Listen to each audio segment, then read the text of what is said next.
दोस्तों, UDISE plus portal से संबंधित एक विशेष सूचना आपको देनी है।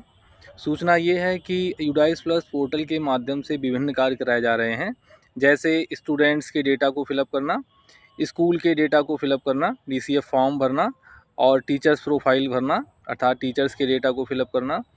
तो कई बार हमारे टीचर साथियों को ये समस्या आ रही है कि वो अधिकतर काम तो स्टूडेंट्स के डेटा फिलअप करने का करते हैं, लेकिन कई बार टीचर्स के डेटा को भी अपडेट करने को बोला जा रहा है। तो उन्हें ये समस्याएं आ रही हैं कि आखिर ये टीचर्स का डेटा कहाँ से अपडेट किया जाए। तो इसके लिए आपको ये बताना है कि आपका जो यूडाइस प्लस पोर्टल है, उस यूडाइस प्लस पोर्टल्स को विभिन्न भागों में बांट दिया गया है। उसमें आपको जिस तरह का डेटा फिलअप करना है, उस तरह का डेटा को फिलअप करने के लिए आपको उसी की प्रोफाइल पर जाना पड़ेगा। अर्थात तात्पर्य यह है कि अगर आपको स्टूडेंट्स का डेटा भरना है, तो स्टूडेंट्स प्रोफाइल में आप स्टूडेंट मॉड्यूल में एंटर करेंगे। अगर टीचर्स का डेटा अपडेट करना है, तो टीचर्स मॉड्यूल में जाएंगे, टीचर्स प्रोफाइल में जाएंगे, फिर वहाँ जा के टीचर्स के डेटा को अपडेट करेंगे।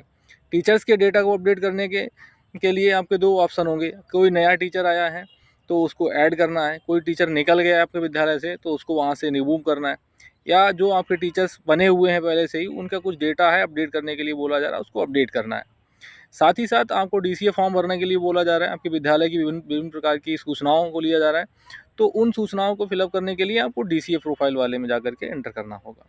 तो इस किसी भी दुविधा में मत रहिए। जिस तरह की इन्फॉर्मेशन आपको फिलअप करनी है, उसी तरह की प्रोफाइल में जाइए, उसी की प्रोफाइल में जाइए और उसमें एंटर करिए। एंटर करने के बाद में आपको सभी चीज़ें जो आपको अपडेट करनी है वो वहाँ पे शो होने लगेंगी।